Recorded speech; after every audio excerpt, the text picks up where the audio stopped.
Hello friends, ఎలా ఉన్నారు అందరూ? అందరూ బాగున్నారని అనుకుంటున్నాను. సో ఈరోజు వచ్చేసి ట్యూస్డే మార్నింగ్ అండి, 5:30 స్కూల్ ఉంది కదా, అందుకనే పొద్దున్నే లేసాను. సో బెడ్రూమ్ నుంచి బాగా వర్షం పడుతున్న సౌండ్ వస్తుందండి. ఒక్కసారి డోర్ ఓపెన్ చేసి చూద్దామని బయటకు వచ్చినాను. చాలా ఫోర్స్గా పడుతుందండి. ఇక్కడంతా చీకటి కాబట్టి మనకి కనిపించట్లేదు. ఇక్కడ స్ట్రీట్ లైట్ ఉంది కదా, దాని కింద చూడండి ఎంత బాగా పడుతుందంటే అంత బాగా పడుతుంది. వర్షం పడుతుంటే అలానే చూసి ఉండాలనిపిస్తుందండి. కానీ మార్నింగ్ మనకు అంత టైం లేదు కదా, అందుకే లోపలికి వచ్చేసాను. సో ఈరోజు ఇడ్లీ చేస్తున్నాను, అందుకనే పల్లీలు ఫ్రై చేస్తున్నాను. అలానే ఇంకొక పొయ్యి పైన పాలు పెట్టేశాను టీ కోసం. సో టీ కూడా రెడీ అయిపోయింది. ఈ టీలో స్పూన్ పెట్టే అలవాటు మాకు కేరళ వాళ్ళకి అందరికీ ఉందండి. ఇలానే చేస్తాము. సో నాకు తెలిసినంతవరకు ఇక్కడ ఎవరు పెట్టరు అట్లా. ఇగో పల్లీలు కూడా ఫ్రై అయిపోయింది. సో ఇప్పుడు చట్నీ చేయాలి. పొద్దున వీడియో తీస్తూ వంట చేయాలంటే చాలా కష్టం అండి. అయినా కూడా ట్రై చేస్తున్నాను.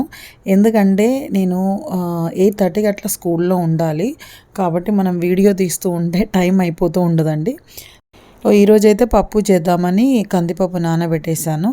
ఈ పప్పు చేసేదంతా ఏం ఎక్స్ప్లెయిన్ చేయట్లేదండి, ఎందుకంటే ప్రతి వాళ్ళు ఇంట్లో చేసేదే కదా.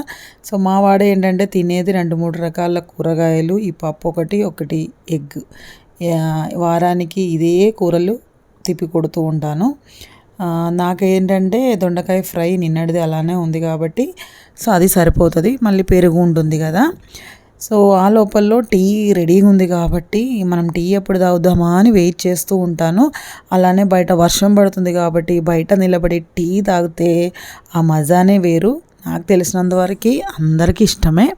సో నేను టీ తాగేసి వస్తాను. టీ అయితే తాగడం అయిపోయిందండి. సో లోపలికి వచ్చేసి రైస్ ఆల్రెడీ నానబెట్టి ఉంటాం కదా, అది రైస్ కుక్కర్లో పెట్టేశాను, ఆన్ చేసేసాను. ఇంకొక పక్క ఇడ్లీ గిన్నెలో వాటర్ బాయిల్ అయిపోయింది. సో ఇడ్లీ కూడా పెట్టేశాను. అలానే ఒకసారి బయటకు వెళ్ళి చూద్దామని చెప్పేసి బయటకు వచ్చినప్పుడు టైం వచ్చేసి 6:30 అయిందండి. 6:30 అయినా కూడా బాగానే పడుతుంది వర్షము, ఇంకా తగ్గలేదు. స్కూల్లో నుంచి ఏమైనా మెసేజ్ వస్తుందేమో అని వెయిట్ చేస్తున్నాను. అంటే న్యూస్లో చెప్తున్నారు ఆల్రెడీ చాలా దగ్గర వర్షాలు పడుతున్నాయి అని చెప్పేసి హైదరాబాద్లో. సో మనకు కూడా ఏమైనా హాలిడే ఇస్తారేమో అనుకొని న్యూస్ చూస్తున్నాను. కానీ ఇప్పటి వరకైతే ఏ మెసేజ్ అయితే రాలేదు. మెసేజ్ వచ్చినా రాకపోయినా పని అయితే చేసుకోవాలి కదా. సో అందుకనే నాకు ఇడ్లీ రెడీ అయిపోయింది, చట్నీ కూడా రెడీ అయింది, పప్పు కూడా అయిపోయింది, అలానే అన్నం కూడా ఉడికిపోయింది. ఇప్పుడైతే మెసేజ్ వచ్చిందండి, స్కూల్ లేదని చెప్పేసి ఈరోజు హాలిడే ఇచ్చేసారని. అది వినంగానే పనులన్నీ ఆపేసి బయటకు వచ్చినాను. బయటకు వచ్చి బయట బాగా వాటర్ పడి ఉందండి, ఒకసారి చేద్దామని అదైతే క్లీనింగ్ అయిపోయింది. సో ఎట్లయినా సెలవు కాబట్టి లోపలికి వచ్చేసి గిన్నెలు వాష్ చేయడానికి ఉండే, సో అదన్నీ తోమేసుకున్నాను.